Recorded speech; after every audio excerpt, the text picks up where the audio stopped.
Sí, Chucho, no, ahorita ya empezamos entonces. Ya estamos arriba. Ok. Doctor, adelante. Ok. La grabación. Buen día. Espero que ya me estén escuchando. Ya empezó a grabar. Ya empezó a grabar. Buenos días. El día de hoy, tenemos a un invitado muy especial porque él es el director fundador de un journal de pluralismo económico y asimismo se llama esta conferencia. Él es Jack Reardon. Hello, Jack. Welcome again.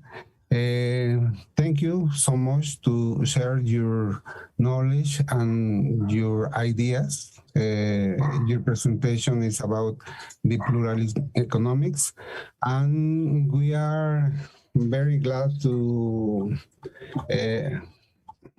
think about how we can teach the microeconomics from not neoclassical theory, but for an option for be very productive in order that our students could integrate them to the society in a positive way. Bueno, entonces vamos a darle la palabra al doctor para que nos haga esta propuesta, tanto para los profesores como para los alumnos. Es sumamente útil esta reflexión, pero no solo es una reflexión, sino es una propuesta. Entonces, es una propuesta de cómo aprender y de cómo enseñar la microeconomía. Jack, thank you. If you want to start, go ahead, please. Yes. Once again, a good morning. And it is really good to be here, at least virtually. And my last visit to UNAM, I gave a promise that I would deliver my next address in Spanish. And I did not make it that far, and I will have to do it in English. But mark my words, the next visit in person, I will present my lecture in Spanish. Now, once again, this is a work in progress, and I welcome any remarks. And this is a little bit about me.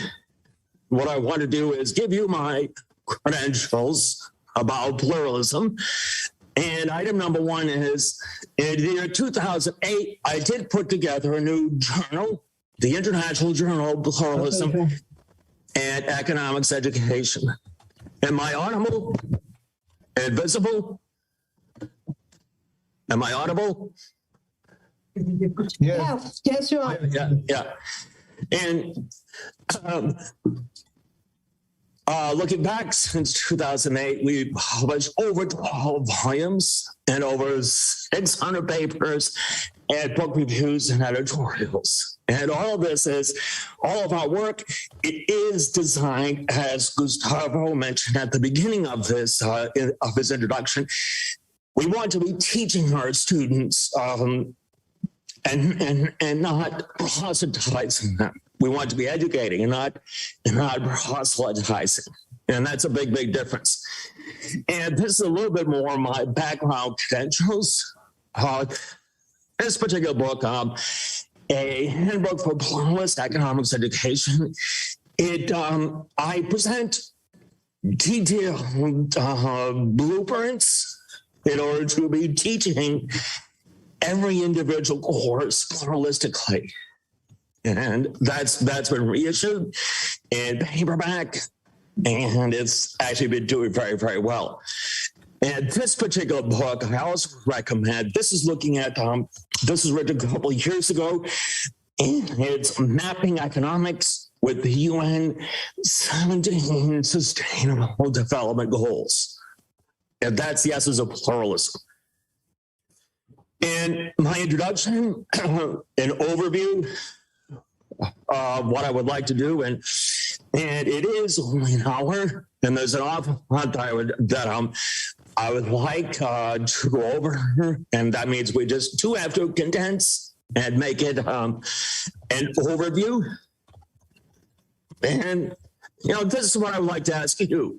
And if we were live, well, I guess we are live, but I mean together, I would ask this, and I'm basically where I lecture, very, very participatory. And, if this lecture on pluralism, I do think we need to begin and ask, and I don't know if we get a feedback, but maybe this is something that you might write down. What is our definition of pluralism?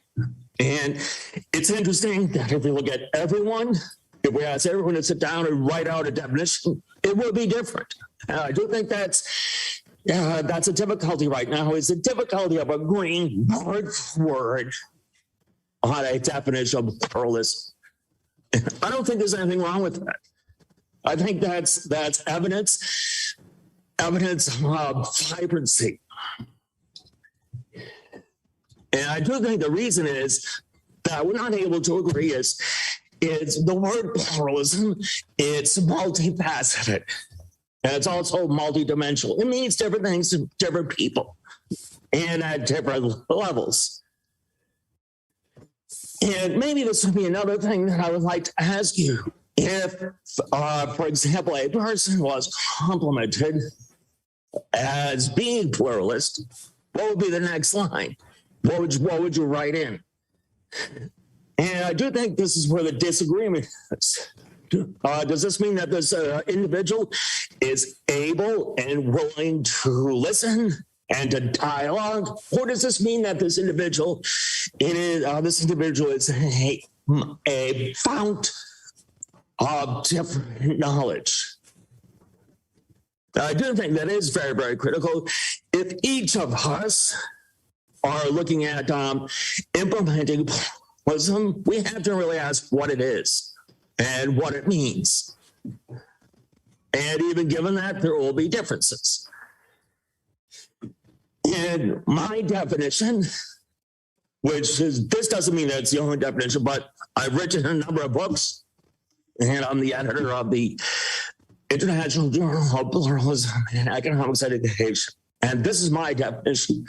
And it means a willingness to recognize, listen, and dialogue. And I would argue it is a modus operandi, meaning, what makes a professor a good pluralist is this willingness to recognize, listen, and dialogue. And in the book, The Iconocracy, which I really, really like, they mention that the skills that were needed right now in a democracy, we need the ability of listening, of evaluating, and also dialoguing. And each of these are missing in our economics curricula. And this is also something I put out a number of years ago. We published a dialogue on pluralism, and I asked everybody. There were about 9 people, and all of these were experts. And the 9 people, we were not able to basically get an agreement with the definition. I think the overwhelming consensus is being this. It's the openness. It is a toleration, and at least the existence of knowledge about the others. And this is maybe the one issue that I always get asked. If this is the definition of your definition of pluralism, that's a modus operandi, what does this mean? Does this mean that every professor must be teaching every issue from every ideology? And I would simply argue, absolutely not. That's a recipe for madness. We each believe, we each possess our worldview and the way the world operates. And it's very, very difficult to be teaching about every issue from every perspective.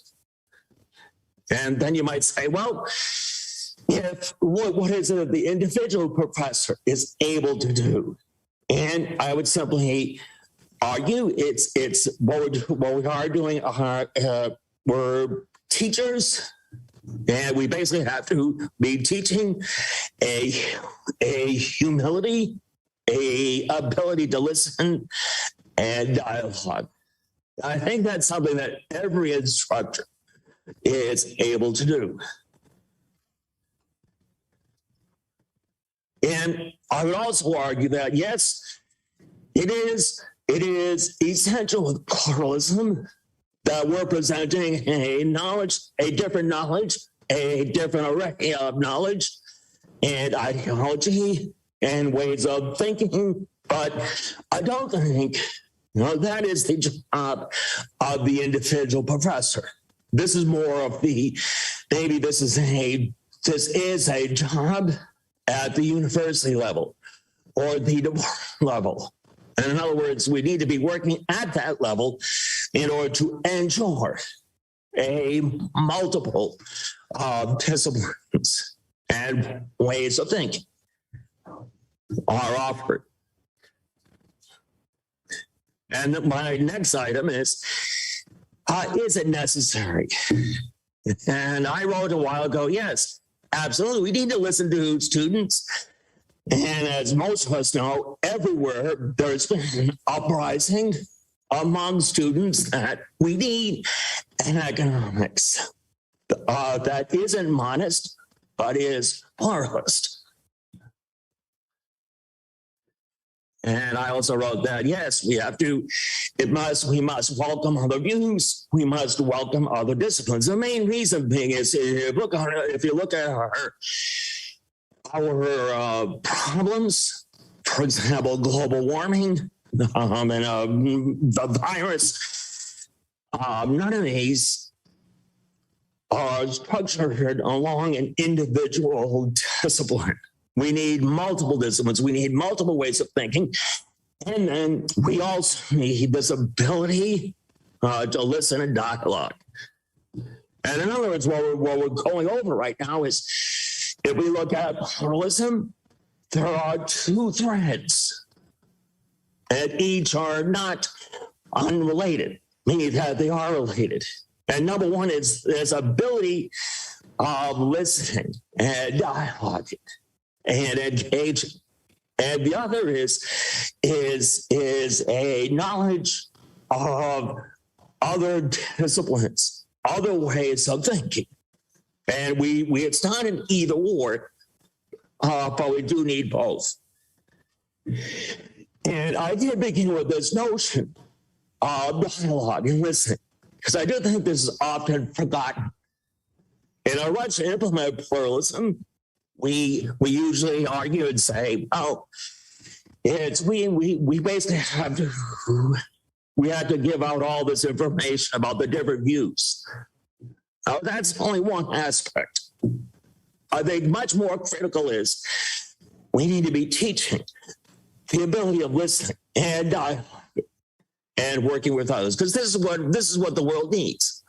When our students graduate, this is what the world needs. And there's another argument that we do need pluralism. And this goes back to rethinking economics. And they make the connection with plurality and the integrity of the university curricula. And this is also something, and as I mentioned in our hour, I wish I could give more, but I'm giving us an overview. And this is also something that pops up a lot. We're presenting the different ideologies and the different views and the different schools. Is any view invalid? In other words, given our knowledge and given what we want to do, is there anything out there that maybe we should prevent or maybe extirpate? Or is it a situation of anything goes? Moving along, the next section of this lecture is, we need to ask, at what level are we implementing pluralism? And we could do this nationally, and I've written a lot about this. We could do this with the university. I've also written a lot about this. And I've written, we can also do this at the level of the department, which I do think is very, very critical. And the rest of this lecture, we'll be looking at that of the instructor. Although I would simply argue that it's very, very critical if we want to be implementing and also teaching pluralism, that it be a united effort by the department. I think that's also very, very critical. But let's look at what is in red. And once again, this is another question you might write down. And once again, there was interaction. If we were in live, I could ask this. And what that simply means is, would pluralism work? If, for example, there's 9 people in my department, and if I was the only one, and I would argue yes. Although this is something that we have to research more, is what's the relationship with the individual professor and the university, and then also the department. I think there really needs to be a working relationship. Although I would argue with the individual professor, I think this is also workable. You can implement it. And it's, we all teach about the multiplier. I think this is a good example. With us, we're teaching our students, and if we get influence, even just a little bit, that will ripple. And other items that instructors will ask is, as I mentioned, well, does that mean if I wanted to be teaching pluralism, that I will be teaching every issue from every viewpoint? And I would argue, absolutely not. Now, that's a recipe for madness. And then something else we ask is, looking at the level of the principles course, is this appropriate in order to be introduced in pluralism? Or should we do this at upper levels? And I would argue that we need to do this immediately. And the specifics of what I mean by immediately is looking at getting our students to listen, to dialogue, and work with others. I think that is an essential characteristic of pluralism, which all of us could do. And once again, this is my own view. It is a modus operandi. It's a method of operation. And the essence of that method of operation is listening and dialogue. And also giving your students a little bit of humility, meaning economics doesn't have all the answers. And there isn't any discipline that possesses all of the answers. And as I mentioned, that's easier. It is easier said than done. I think that this is the best that we can do, is even at an individual basis, working with students, getting to know them as individuals, and listening and dialoguing. And then do this as a modus operandi of your teaching method. I do think this will be rippling and multiplying. And, isn't this what good teaching is all about? To encourage students to listen, dialogue, working with others. And I do think, I look at a lot of teachers in the U.S. and economics, I do think we're really fixated with teaching the bread and butter issues. They say, our students, they need to learn this. But then we do forget what it means to be a good teacher. And, looking at when our students graduate from my university, what the world needs, as I mentioned, individuals that are able to listen and get along with others and respect others. And then this will be a little bit more specific. What I just gave was an overall view of what we do as an individual professor. And this is basically what I do. And it is easy right now to, with all the events of the world, it is easy maybe to begin with doom and gloom. The world is going to end and all this, there'll be another virus. I would recommend just to do the opposite and argue, this is the goal, this is the objective of education, to give us a hope and some optimism. And given this, I do think we can naturally weave pluralism into this. And I do think this is very, very critical. It really works. Oops, I rewrote that. Let me skip that. And that was out of order. And the next thing we have to do is we really need a definition that is aligning with pluralism. And I think that's very, very critical. And if you look at most books that are written on the subject, it's really just the opposite. And I really think that the definition is very, very critical. It really gives us an outline or a map of the rest of the semester. And I would also argue, and I think most of us know this, that right now the definition of economics is contested. What does that mean? It means there's disagreement. And we get mostly neoclassicals arguing about the means end. Economics is the study of allocating scarce resources to satisfy unlimited wants. But that's an awful definition. I mean, it really is. And one reason that it is awful is not all resources are scarce. And by making this assumption, it reduces maybe the motivation of the most interesting objective in micro. And that's to look at resources and ask, are they scarce?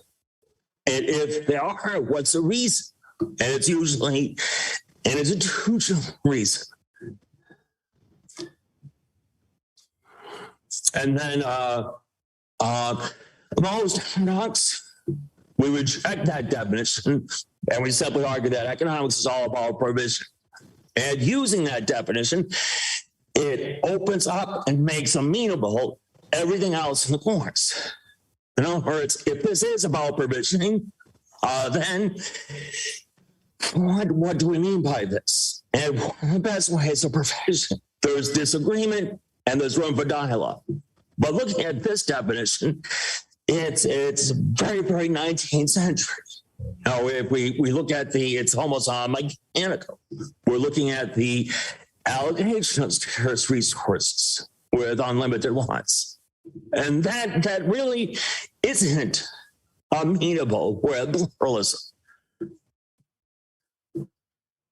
And I would also argue, and this is what I do, we've also given lots of resources a way to do this. And what I mean by paradigmatically is this is very typical. If you look at, for example, a Mankiw book, everything is presented thematically, and everything is presented from beginning to end under one ideology. But I think a really good idea is offering the big ticket items. What are the big ticket items of the day? And this is something that Alfred Marshall argued that we should be doing. He mentioned right in the beginning of his Principles of Economics book, every generation its problems are different, and we should be adjusting our discipline. And this is something we've not been doing. And one of the big ticket items of the day, well, one of them is sustainability, global warming, inequality, and power. And this is the way I teach micro, rather than doing it like a man-cue book. Look at the big ticket items. And it invites, it's naturally inviting dialogue and listening and working with each other. And another beneficial aspect of this is using the big ticket approach. That means you need not wait till the end of the semester in order to bring in, maybe the interest items like the environment or labor. And each of these are easily incorporated within the main syllabus using the big ticket items. And this is also something very critical, which it's often missing in the traditional neoclassical. And if we introduce this, it's naturally amenable with pluralism. And this is the essence of power. I think most of us in this room, we agree with this. But this is something that students are very much familiar with. But then they get in a typical neoclassical course, and the word isn't even mentioned. I do think this needs to be very, very central. But if you look at these issues that we're inviting, sustainability, global warming, power, inequality, each of these items, it is inviting of pluralism. In other words, it's a natural relationship. And I think with micro and macro, we need to do this. And my 2018 book, this was the objective. Looking at the UN 17 Sustainable Development Goals, which is a recipe that the UN gives us, and asking what's the best way of aligning or realigning economics as a discipline with these. This is very, very critical. As most of us know that, this is the big issue. And our window, it's the window of opportunity. This is getting narrower. And the way I teach micro, I begin with this right off the bat. And oops. I guess I deleted that accidentally. Yeah. And introducing this, it is naturally amenable with pluralism. Each of the threads. And so, for example, if this is something, right, what we can do is get out and work in groups. And maybe 3 or 4 people in a group, and we discuss a particular goal. And this is one of them of the United Nations Sustainable Development Goals, where they mean we have to be introducing consumption that is sustainable and production that is sustainable. But what do we mean by that? And notice the word "in," and what's the best way of ensuring either, and the ways we go about implementing. And it really is toward active learning and getting our students in groups working on these ideas, and then they get together and go over what they learned. And let me go back to something I skipped over. And this is another one. This is also very, very critical. What do we mean by gender equality? And this is one of the goals, goal number 5. Achieve gender equality and empower all women and girls. If you look at traditional micro, this is missing. And the opposite, I think, is more prevalent. that traditional micro is overly masculine. It's emphasizing, everything that was written about the 19th century from the perspective of males. And I do think it's very, very critical that we get this perspective. And by doing this once again opens it up to pluralism. And then getting back to this, we just mentioned that. And then it's also something that we do in micro. It's looking at the business. And, it is my belief, and I wrote another book on this, if we are to be sustainable and pluralist, then the business firm, it must be it must play a critical role. And the main reason being is in capitalism, the business is critical. It is central. And I do believe this will be the main driver in the direction of pluralism and sustainability. And this is only missing in micro. We ask, what is it that the firm does? And then most of the neoclassical answer is deductive. Well, we assume it produces helper with the MC is equal to MR. But we don't ask, what is the firm? Which is a different question. And looking at this, we need to be asking, are there different variations of the firm that might be more sustainable than others? And once again, this also opens it up to pluralism. This doesn't mean that we're introducing students with every ideology, but we're introducing the ability of dialoguing, of thinking, and then within the room, respecting differences and divergences. And, this is something else that I do think we need in a non-neoclassical economics. And if you look at all around us, we have Google, Lyft, Meet, Amazon, all of these gigantic businesses, and each of them, it uses a platform. But what is this? And what's the way that business is operating? I would argue we need that in our curriculum. And I do give an exercise about, this is something I do. And it's also, once again, it's amenable to using pluralism. One group, it doesn't have to be in the lecture, but maybe it might be outside. And one business investigates a big business, an old traditional one like General Motors, and another one maybe investigates Google. And what are the differences? What is it that we could say about each inductively? And this really also gets the ball rolling.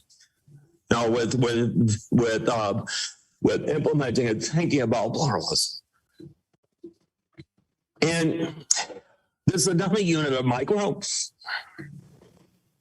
And I would argue that this is also something, at least in traditional micro, we make believe in the neoclassical economics that we understand the consumer, but we really don't. What we are assuming is what a super rational consumer would be doing, but not what the consumer is.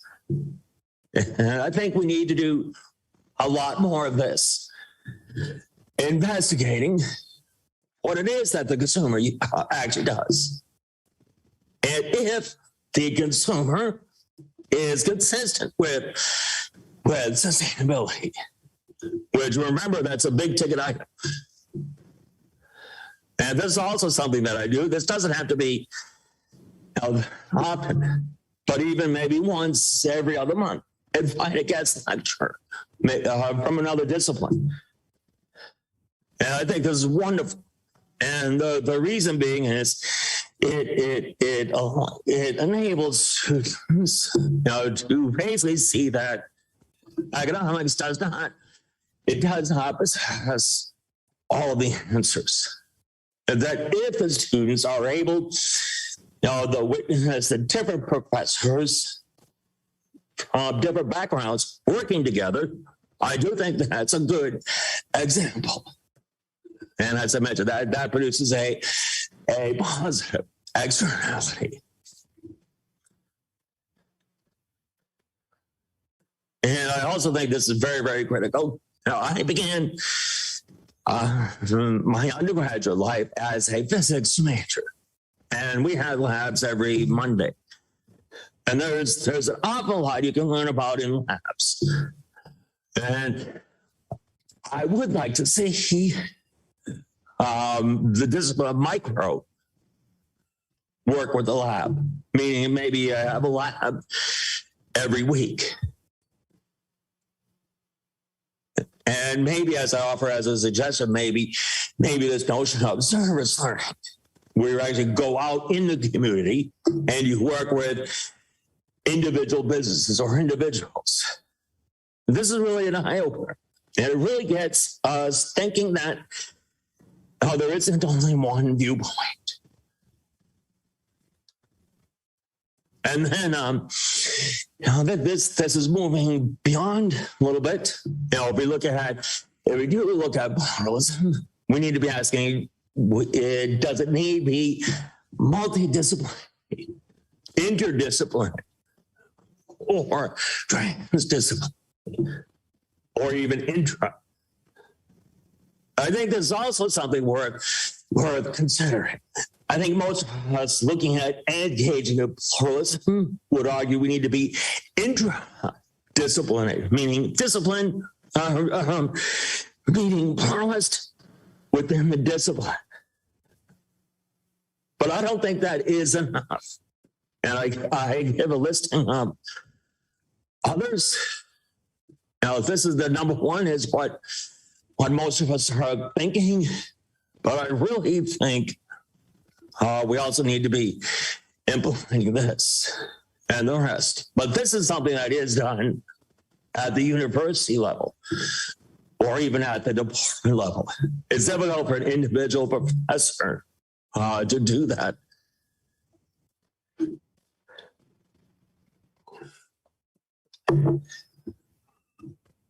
And as I mentioned, I've been editing the journal going back all the way 2009. And we published lots of articles that argue it is successful. And nothing we published argues otherwise. And this is looking at the evidence, the evaluations, subjective comments, and overall knowledge. But that doesn't mean that there's obstacles in implementing pluralism. I think the obstacles are significant. And I mentioned this, and I don't know about your university, but at our university is an ongoing movement of assessment. And this is a movement it's asking, what is it that our students learn in their university years? And this is overwhelmingly neoclassical.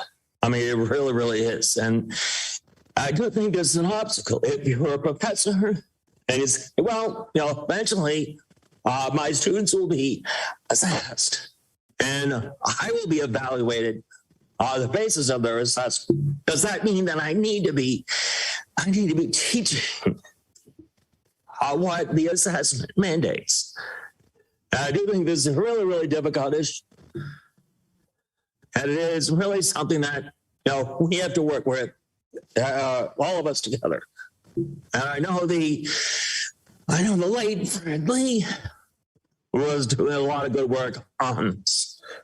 do think we need a lot more. And the reason being it's the assessment. It is an obstacle. It's an obstacle for implementing pluralism at any level. And this is something I've always argued. I would love to do this. It's if we're looking at implementing pluralism, why not offer a course on pluralism? And this is something I'm able to do, but I do think we need this. And it might be beneficial. What do we mean? What are the ways of implementing it? On and on. What are the foundations?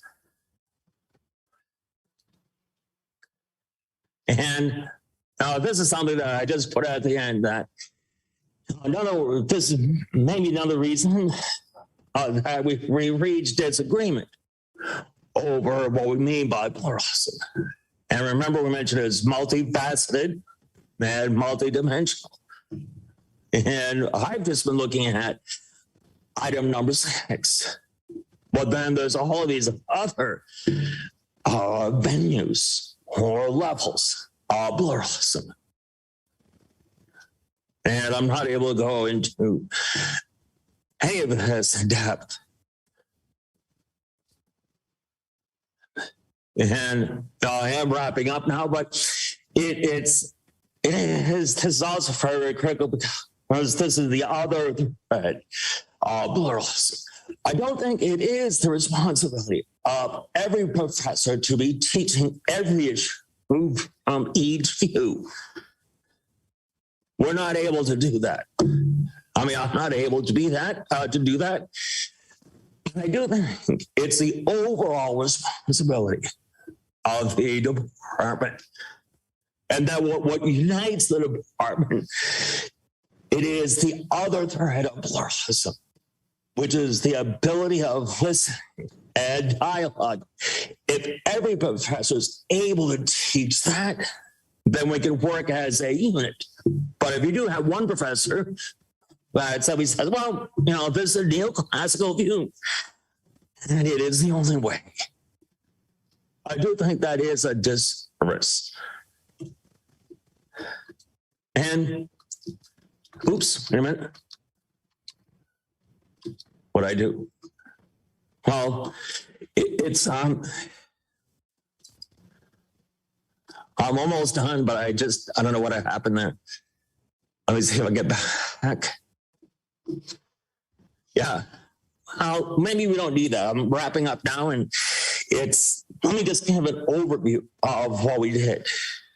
And we mentioned that, number one, there's different definitions of pluralism. I don't think there's anything wrong with that. This is just like different definitions of democracy or sustainability. It's a rich word. It really, really is. What makes it rich is its existence on these different levels.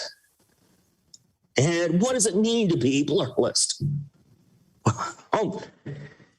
In economics, there is a plurality of views, but in order to be a pluralist, it must be a modus operandi.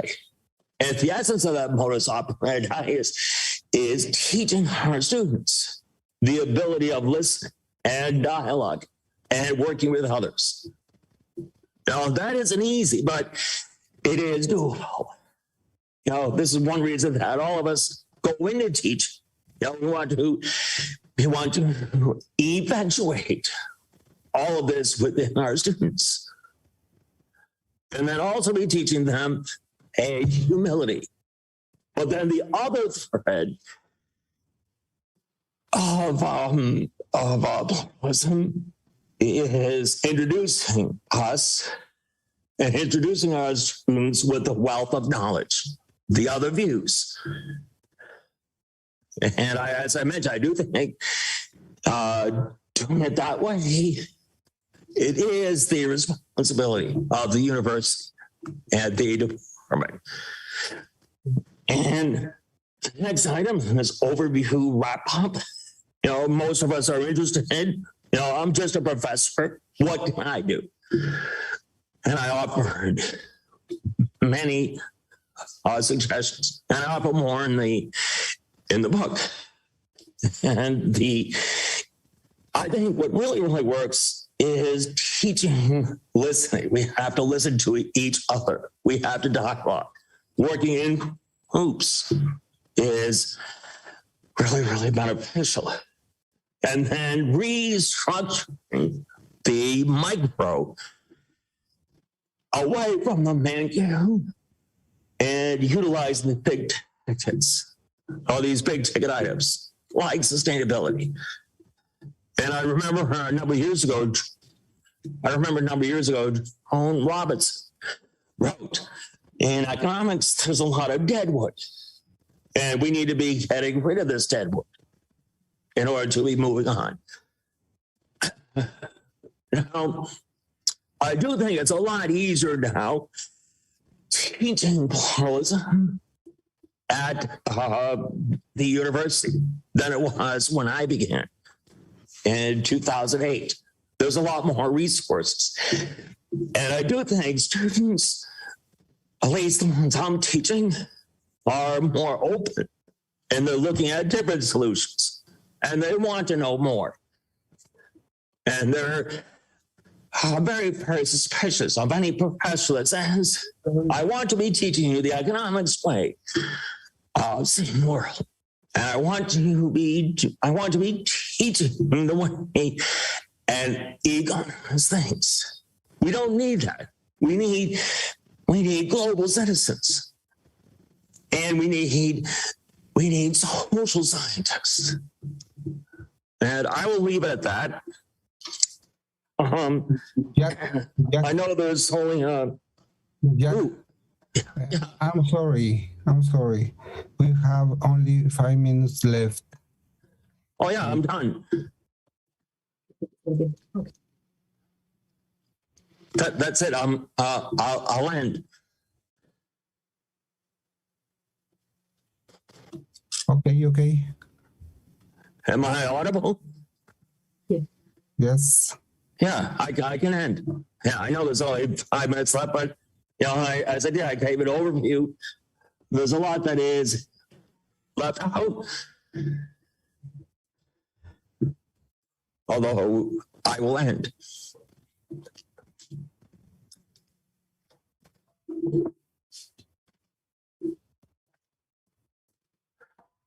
And then what's next?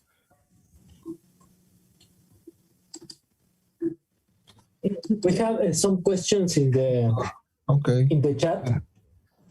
Yes. Maybe you want to read it?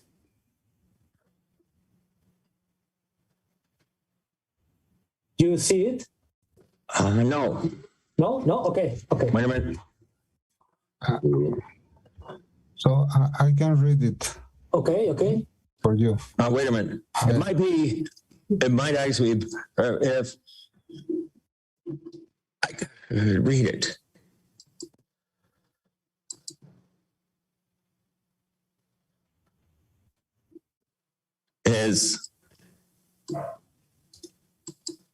Oops. Okay, I can read it from Ana Luz Silva.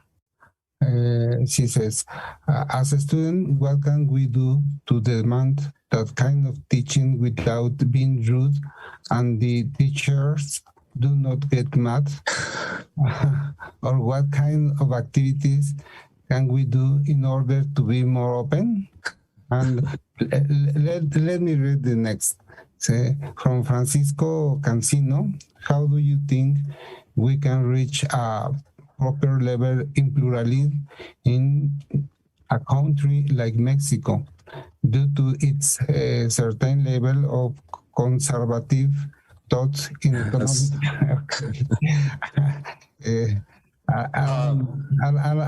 Alan Francisco says, I think some ways of thinking are better unexplored. For example, ideas that could end in more inequality and more property, we would not to limit. We should research in ideas that help humanity to make better our situation as a world, not just a country. Also, talking about the consumer, what would you recommend to the consumer to realize about what are the sustainable firms and which one are not? Rodrigo says, do the pluralism need to be included with ideologies as neoliberalism, which promote the separation of the state with legislation of the business? And Campos says, what can be done if schools are not willing to change the way they have taught economics to their students? And Rodrigo, the last one, when we talk about economics, we know that many schools have a preference to a theory, and sometimes they are not open to pluralist ideas. What can we do to have a more extensive knowledge and incorporate the pluralism in all schools? Can you answer in general, Jack? Because we have yes. Actually, this is what I would like to. These are wonderful, wonderful items to ask, and this is what I would like to do. I would like each of you, if you're able to do this, maybe write out your answers and give them back to me, and I will work on them, and then I will publish this as like a mini roundtable. I mean, these are great items, and I don't know if I could answer that all of them right at once, but I do think this might be a worthwhile objective. In other words, each of you that are interested, look at these. We should save these and get them together. And everybody that's interested in, write something about it. And what I will do is I will go over this. I'll also add something. I'll write a little bit, and then I will publish it. I think that might be something very, very useful if anybody's willing to do that. If nobody is willing, I will do this because I think these are really, really great items that we should be asking. And I don't know if one individual does possess all the answers, but does that work? Is that a good? Would that be something doable? Yes, it's okay.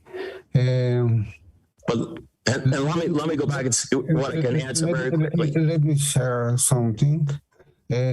But I don't know. Somebody has another question or the interview, please. Jose Trejo? Yeah. Okay, there is another question. It's from Jose Trejo. How to remark the line between pluralism and think that all ideas are correct? And a second one is from Daniela Romero.